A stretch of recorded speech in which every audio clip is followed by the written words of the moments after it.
Bien, desafíos muchos. Yo quería puntualizar que en principio lo difícil que es la postura del perito judicial. Eh, Como hemos dicho, sus principales funciones las podemos recopilar o hacer tres puntos, ¿no? En recopilar datos, en analizar y en presentar conclusiones. Digo lo difícil del perito porque siempre cuando ocurre un accidente tenemos al técnico que nos hace su evaluación o mira, hace su análisis, investigación del accidente por el árbol de causas, es decir, por el método que quiera, ¿no? Pero cuando a un perito le llaman es por algo que ha ocurrido ya hace tiempo. Es decir, ha ocurrido pues hace un año, hace 2 años, depende, ¿no? O sea que ha pasado bastante tiempo. Lo difícil del perito y un reto que tiene ahí muy importante es saber recopilar esa información. No es tan fácil recopilar información cuando tú has estado como técnico en el accidente, cuando has podido hacer fotografías, cuando has podido hablar con testigos, cuando has hecho la investigación, el árbol de causas y has visto realmente cuáles son las causas básicas del accidente, etcétera, ¿no? Entonces, un perito lo tiene muy complicado cuando tiene que recopilar. Tiene que saber muy bien lo que está haciendo, saber muy bien la legislación. La legislación también tienes que tenerla actualizada y tienes que estar muy al día, porque si no te puedes perder. No puedes utilizar legislación que a lo mejor ya no esté vigente y lo pongas en tu dictamen. Eso pues es un error muy grave. Entonces, el recopilar esos datos, el poder ordenarles y el poder, como decía Gloria, hacer las revisiones que tengas que realizar, ir a las empresas, ir a buscar los testigos. Seguro que el testimonio de ese testigo ya no tiene nada que ver con lo que dijo en su día, puede cambiar mucho. Un reto muy importante es la recopilación, cómo juntas toda la información que te han dado o la que tú puedes conseguir, ¿no? Por medio de la empresa, testigos, otros peritos, etcétera. Y la normativa también estar muy al día. Luego nos vamos a enfrentar con otros retos, como es la IA. Ahora mismo, para mí va a ser muy importante porque vamos a poder, por ejemplo, los empresarios por medio de la IA, pues van a poder recrear entornos seguros de trabajo, se va a poder ver realmente cómo se está haciendo el trabajo, si se está haciendo mal, bien para que ese accidente no se produzca, cómo combatir ese riesgo desde el principio, qué medidas colectivas antes que individuales vamos a poner. Todo eso, la IA va, bueno, de hecho ya está, se pueden recrear escenarios de trabajo, va a estar en nuestras vidas de continuo. Y para el tema de prevención yo lo veo muy importante porque se pueden recrear muchos accidentes, se pueden recrear muchas situaciones que luego podemos evitar. Podemos evitar esos riesgos, podemos evitar que el accidente al final se produzca. Pero bueno, que los accidentes, como decíamos, tienen que llegar a cero, pero bueno, que siempre se cometen imprudencias. Y veremos que en muchos casos muchos accidentes de trabajo se producen por imprudencias del trabajador, que el trabajador puede cometer imprudencias, está claro, mientras no sea una imprudencia temeraria, una imprudencia de un trabajador es un accidente. Entonces, todo eso hay que tenerlo en cuenta. Yo he estado en muchos peritajes y en muchos accidentes donde se ha visto que ha sido un, pues una imprudencia del trabajador, que por querer hacer un trabajo mejor de lo que tenía que hacer, ha provocado un accidente y se ha provocado un daño. ¿Eh? Me pasó en un caso, si me da tiempo, os lo cuento así muy rápido. Aquí en Gloria, que lo conoce, en Segovia hay muchas jamoneras y me pasó un caso en un secadero de jamones, que ya le conoce además, donde había una máquina, cuando aquí deshuesan el jamón, los deshuesadores quitan el hueso al jamón cuando ya está curado y el jamón, claro, se queda todo destrozado. Entonces tiene una máquina que es un molde metálico, dependiendo cómo tú quieras darle la forma, dependiendo a qué país vaya. Pero bueno, imaginaros que es el molde del jamón, de la pata de jamón. Entonces meten ahí el jamón sin el hueso y con una máquina a doble mando das con las dos manos y baja una pantalla que te tapa esa carcasa y baja un émbolo a presión que es el que da forma a ese jamón y lo deja prensado como con la forma del jamón, para luego ya mallarlo y cortarlo, filetearlo con una lonchadora, ¿no? Pues este trabajador lo que hizo, con la rapidez del trabajo, fue, tiró más que nada el jamón dentro del molde y dio los dos botones. La pantalla bajó, pero el jamón no había entrado bien. Y claro, dentro en la máquina había dos huecos pequeñitos que cabía una mano por cada lado. Y en segundos, pues el trabajador pensó, ¿qué hago? Pues voy a intentar meter la mano, meter bien el jamón antes de que baje el émbolo, pero claro, no le dio tiempo, le pilló el émbolo con la mano y el jamón. O sea que se quedó sin mano, la mano se quedó prensada con con el jamón. ¿Eso de quién es la culpa? ¿Del empresario? El empresario tenía su máquina y si la máquina tenía su certificado CE. O sea, la máquina cumplía todos los requisitos como máquina segura. Pero bueno, al final se demostró que el trabajador tenía su formación, tenía todo, pero se vio que era una imprudencia del trabajador por querer hacer ese trabajo bien, cometió ese error. Claro, luego Oscar también nos lo comentará más, ahí el juez siempre va a la parte más débil. Todos los seguros que tenía el empresario, los más altos, pues fueron para el trabajador, claro. Es decir, aunque sea una imprudencia, el juez no le va a decir, bueno, pues te has quedado sin mano, vete a tu casa, ¿no? Pues siempre va por la parte más débil y bueno, y tuvo los seguros de la empresa, pero que imprudencias se dan en todos los trabajos y muy graves como este caso. Pero bueno, que todo va a influir mucho y sobre todo la inteligencia artificial yo creo que puede provocar que haya menos accidentes laborales por poder crear entornos interactivos en informática y poderlo ver antes de que ocurra. Bien, continuamos con la doctora Gloria Morgan. Una de bueno, de los desafíos que se encuentran, pues generalmente es la obtención y preservación de la evidencia. Generalmente, cuando uno llega a la empresa, a veces hay que reconstruir los hechos o a veces la evidencia física puede ser destruida antes de que la actividad del perito. Otra de las situaciones es cuando los testigos no son coherentes o los testigos han sido por miedo al empresario, entonces la información que entregan no es la adecuada. Eh, Además de la dificultad que se enfrentan y esto es permanente, la entrada a la empresa no es fácil. Muchas veces el perito judicial tiene que solicitar al juez una autorización para que el empleador le permita ingresar a la empresa y además evaluar toda la documentación. Eso es una actividad muy común. Las dificultades también en la aplicación, como a veces los accidentes o los eventos han ocurrido hace mucho tiempo, al reconstruir la situación, a veces es difícil y qué metodología es la más adecuada que vamos a aplicar de acuerdo con la situación particular que se tiene. Bueno, ¿qué otras cosas? La tecnología, como estaba hablando Carlos, y ya lo explicó divinamente, además, porque es informático, echar mano de las herramientas disruptivas, como la inteligencia artificial particularmente, pues es algo que ya está presente. Es más, está admitiéndose en la rama judicial el uso del metaverso para manejar todos estos temas de los peritajes y de las conciliaciones y todo se usa la inteligencia artificial. Entonces es una herramienta que nos va a permitir actuar en tiempo real y de manera más, digo, como más rápida, ¿no? Eso ahora, pues también hay que contar con que si uno no se actualiza en estos temas digitales de transformación digital o manejo de la inteligencia artificial o de otras tecnologías, pues le queda uno de para arriba el perito también, ¿no? La otra es la constante actualización que hay con respecto a la normativa. Es decir, esto creo que es una falencia por ahí revisaba algunos casos de los ejercicios que tuvimos, que uno de los peritos muy bien hecha toda la normativa, el relato y todo, pero resulta que una de las normas ya estaba desactualizada. Por supuesto que el abogado de la contraparte, que también tenía su perito, hizo la observación y entonces ese peritaje se fue al piso.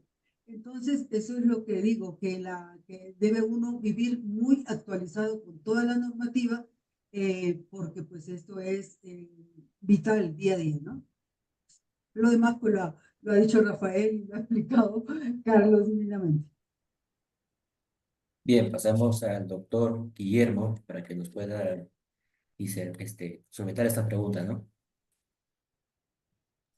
Bien, sí, hay algo muy interesante que sí deberíamos uno tener en cuenta es en el desarrollo de cómo llevar esa metodología que uno siempre maneja en lo que es la investigación del accidente, incidente, fatalidad o siniestro, ya prácticamente ya muerte.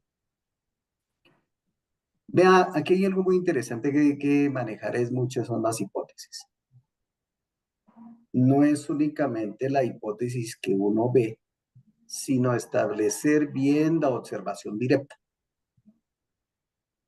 Cuando uno analiza bien esta parte de la observación directa, lleva a usted bastante información, así sea la más mínima, así sea la más grande de relación que hay de las personas involucradas, o que hayan visto el accidente, o que pueda sucederse el accidente, donde puede ser una fatalidad o accidente laboral.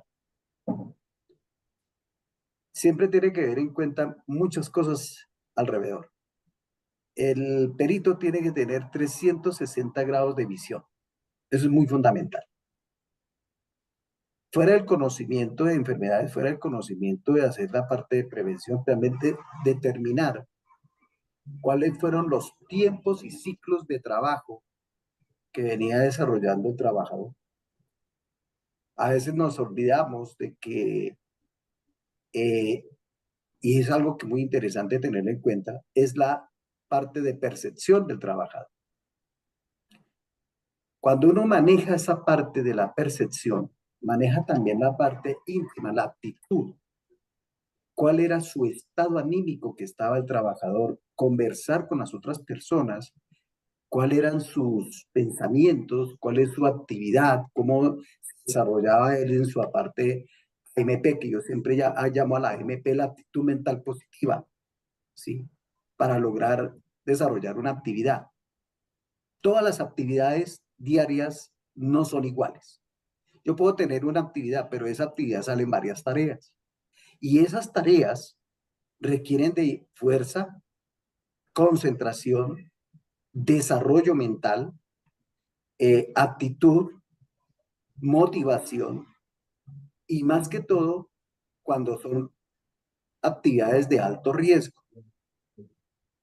Entonces, aquí entra a jugar muchos aspectos fisiológicos que realmente permiten determinar de que el trabajador mantenga esa actitud mental positiva. ¿Sí? Y esto va no únicamente de él, eso tiene que hacerse bajo un equipo multidisciplinario de trabajo. En la parte de la ergonomía hay una ciencia que se habla sobre la microergonomía o a su misma vez lo que es la parte cognitiva. ¿Sí? Y esto nos permite desarrollar varios aspectos para que el trabajador no pueda tener accidentes o que a su misma vez colabore con la prevención e informe inmediatamente, mire, paro aquí porque me puede suceder un accidente. Desafortunadamente, digo así directamente, desafortunadamente, en la mayoría de países de Latinoamérica, al empresario le interesa más la parte de tiempo y ganancia que el costo-beneficio por prevención de riesgos laborales. Así de sencillo es. Entonces, cuando no hay esa concientización entre los empresarios o no hay ese desarrollo de cultura laboral que él mismo lo vaya creando en sus trabajadores, vamos a encontrar día tras día diferentes problemas y diferentes inconvenientes para la salud y el bienestar de los trabajadores, tanto de Latinoamérica como en cada uno de los países de México. Eso es todo de mi parte. Bien, vamos a pasar a una siguiente pregunta. Vamos a correr un poquito por el tema de tiempo. Vamos a entrar a la pregunta ¿Cuáles son los errores más comunes en los informes periciales y cómo se puede evitar para fortalecer la credibilidad del perito? Comenzamos con el doctor Carlos. Sí, los errores más comunes pues es la falta, primero, falta de profesionalidad, falta de conocimientos y sobre todo la recopilación de datos mal hecha. Es decir, eso no tiene que pasar en ningún caso, tiene que haber ningún error. Es decir, la persona que está ahí como perito judicial tiene que saber realmente lo que está haciendo. Otra cosa es que cuando defienda su dictamen pericial, pues pueda tener problemas por nervios, etcétera, ¿no? Pero los errores más comunes son que el no recopilar bien los datos para prepararse bien ese dictamen pericial, el tener fallos de formación y que a lo mejor no sepa, imagínense pues que hay una evaluación de riesgos y tiene que verificar si esa evaluación de riesgos o psicosociales pues es correcta. Y no conoce bien el tema, aunque sea un técnico en ergonomía y psicosociología, y no tiene capacidad suficiente pues, para analizar ese informe. Y entonces, sobre todo, la formación. Y los errores que se pueden dar, yo creo que los más sencillos es la recopilación mala de documentación y el no saber realizar un dictamen pericial, no saber llevar un índice, no saber ser claro y conciso. Yo diría en todo formación, formación y formación. Y cuando estás ahí ya, tienes que tener experiencia. Es decir, es muy difícil que estemos en un juzgado y que estemos como peritos y no conozcamos del tema. Es difícil porque, lo primero, si vas por parte del juez o de un tribunal, no te van a llamar si no tienes una experiencia contrastada. Si vas por una empresa o de parte, pues va a pasar lo mismo. Es decir, pero bueno, se cometen errores, ¿eh? Y que yo he visto a gente y peritos muy buenos y no saber realmente defender el dictamen, ponerse nerviosos, no hablar correctamente, liarse un poco con el tema, ¿no? Entonces yo creo que primero recopilación de datos y saber realizar y llevar una buena metodología a la hora de realizar el dictamen pericial. Bien, pasamos con la doctora Gloria Morgan. Perdón, ya.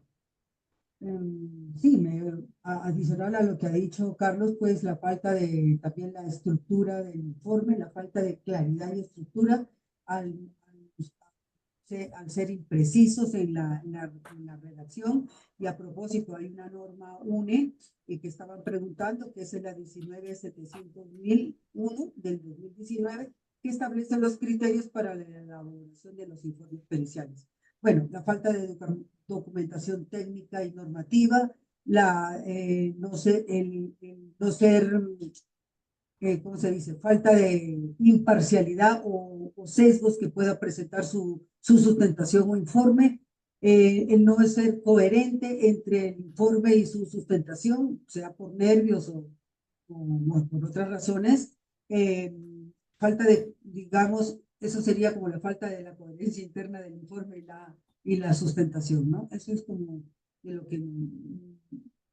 la otra es como excederse también, excederse en el ámbito de competencias del perito. El informe jamás tiene que llevar situaciones relacionadas con el campo jurídico, porque eso le corresponde a al juez y no determinar, no meterse en ese campo porque no es el campo del perito. El campo del perito es el técnico, ¿no? Eso es. Lo demás es pues lo que ha dicho Carlos en su presentación.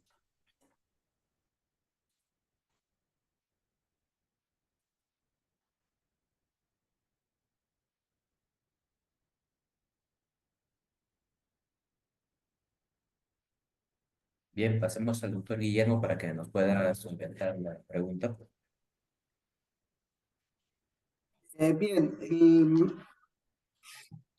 en lo que es la parte normativa, para acá, para el Ecuador, siempre hay algunos aspectos muy interesantes y lo primerito hay que establecerlo es en la Constitución. ¿Sí?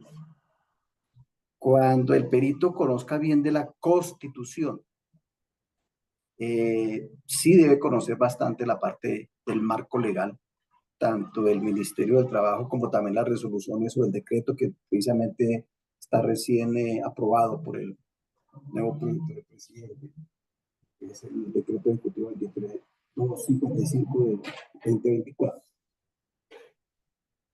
Se desarrollan varios aspectos muy interesantes que pueden llegar a lograr de que el peritaje sea esencial. Ahora, hay normas también que se desarrollan dentro de la misma empresa. Eso también puede ayudar mucho al perito para poder orientar la responsabilidad que hay dentro de los hechos, ¿ya? Lo fundamental de todo esto es lograr de que el perito tenga bastante conocimiento. Eso sí es muy fundamental. Sea ingeniero, sea médico, tiene que conocer muy bien la parte legal. Cuando se tiene bien este concepto, los informes del peritaje, y como le decían antes, los colegas, tienen que ser informes técnicos, no informe de informe.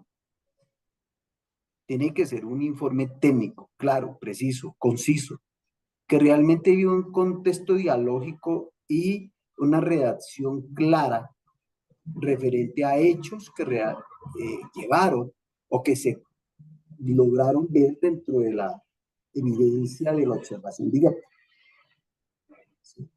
Si fue por enfermedad, ¿cuáles fueron las causas?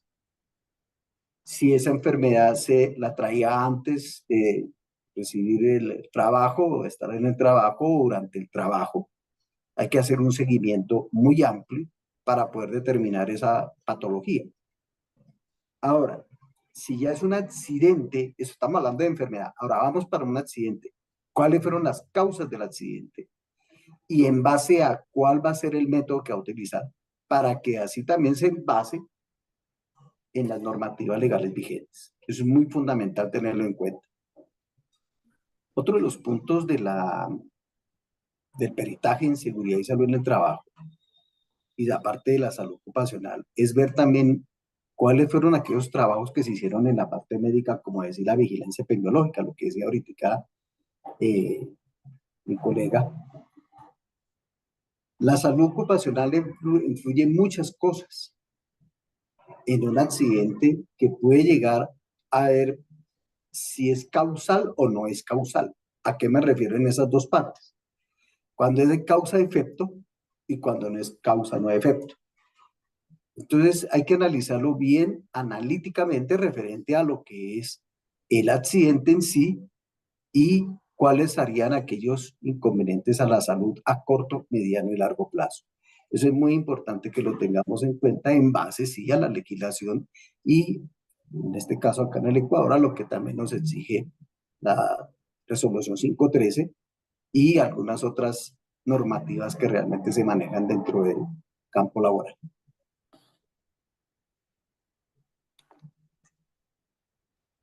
Bien, vamos a culminar con la última pregunta por el tema de tiempo.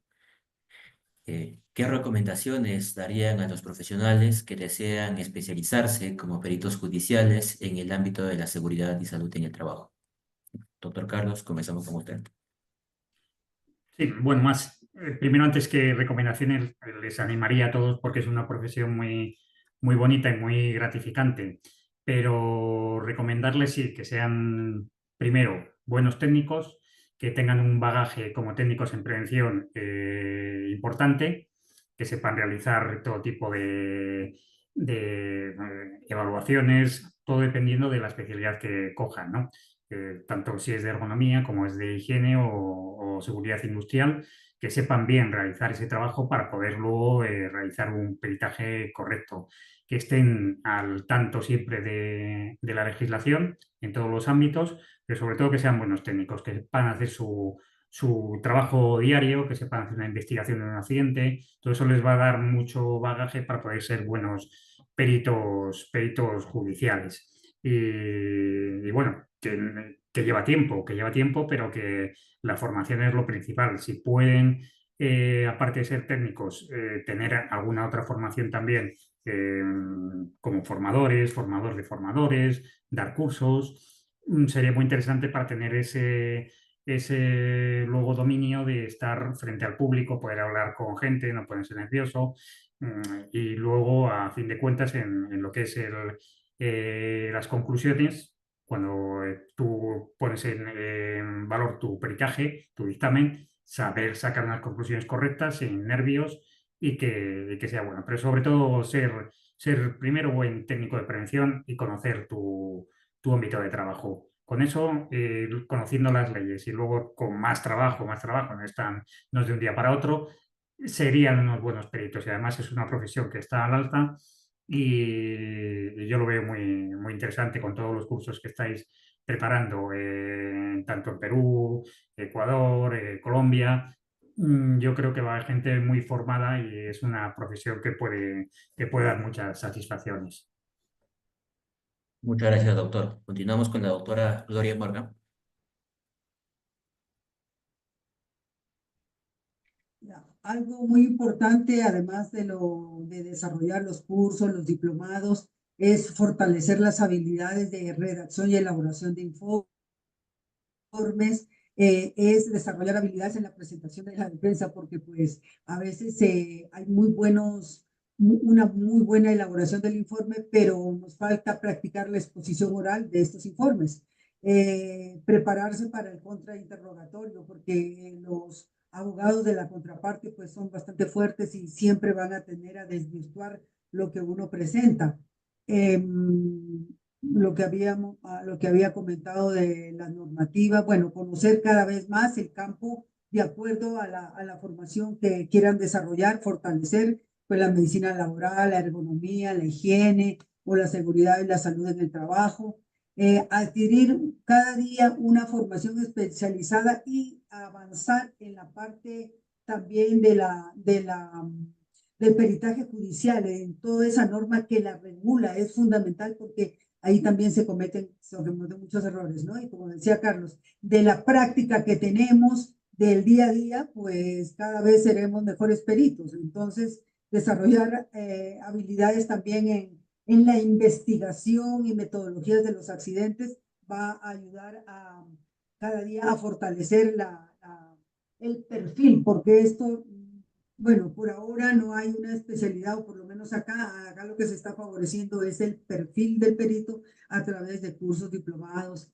Y en Colombia, fíjese, no hay un sistema, ahora que está el doctor Guillermo aquí, no hay un sistema como el de Ecuador, que hay un sistema de peritaje sistematizado. Yo lo he estado explorando. Aquí en Colombia, eso falta, están en ese proceso, no está tan regular, no está tan sistematizado, y de lo que conozco, inscritos en el campo judicial, no pasan de 30 los que conozco, entonces son muy pocos y la demanda es cada día más. Entonces, formarnos a través de educación continuada y que nos permita, y también a través de convenios y este tipo de eventos, desarrollar, unirnos más, digo, por ejemplo, para los países de la comunidad andina, poder tener más conocimiento, avanzar en el derecho comparado, es importante saber si en España está la ley de enjuiciamiento, no sé, si aquí está el Código General del Proceso, mirar, pero sobre todo aquí en los países de la comunidad andina, donde nos parecemos más. Ahora Perú y Colombia tienen una norma muy parecida, entonces ese ejercicio, por ejemplo, que hicimos nosotros con la UNAP es muy importante ahora que ustedes están empezando, como compartir esas experiencias, ¿no? Allí.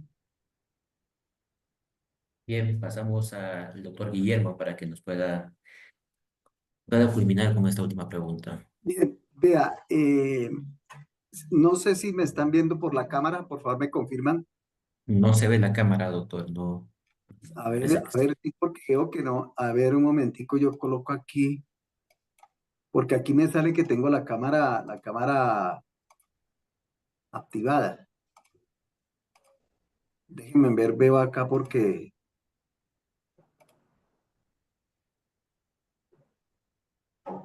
veo que no sé por qué no sale la cámara y aquí me aparece que la tengo prendida.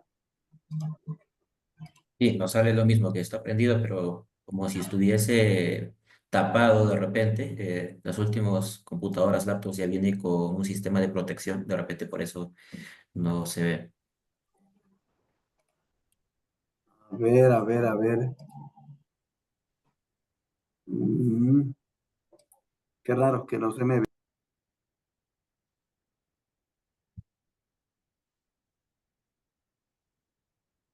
Bien, mientras va volviendo a ingresar, creo que salió el doctor Guillermo. Parece que sí salió. Vamos a dar unos minutos y de igual manera ya estamos haciendo el lanzamiento oficial de 3 libros que estamos desarrollando con el doctor Rafael Luis Calatrava. Uno que es la guía práctica para realizar el dictamen pericial en seguridad y salud en el trabajo. El segundo libro que es Introducción a Perito Judicial. Y el tercero, que es Peritaje Judicial en Seguridad y Salud Laboral, Nuevos Desafíos y Soluciones. Este libro ya ha estado ya en producción desde hace unos meses y estamos haciendo también prácticamente en este evento el lanzamiento oficial de estos 3 libros que van a estar a disposición dentro de todos los canales que nosotros tenemos. Mientras que el doctor se va conectando, creo que ya va ingresando. Nosotros tenemos tecnología bastante que estamos exportando hacia diferentes países y gracias a la tecnología que nosotros desarrollamos, pues se están haciendo actividades con diferentes organizaciones, de las cuales al final del evento vamos a poder mostrarlos, ¿no? Para que ustedes también puedan participar. Nosotros hemos creado un software de seguridad y salud en el trabajo que es totalmente gratuito, libre para todas las empresas, libre para todas las organizaciones y libre para todos los profesionales. Un software de código abierto para que puedan acceder a ello y puedan implementar. Está prácticamente desarrollado para todas las realidades en todos los países. Así que creo que ya se conectó el doctor Guillermo. Bueno, está ingresando todavía, así que hay que darnos unos segundos más.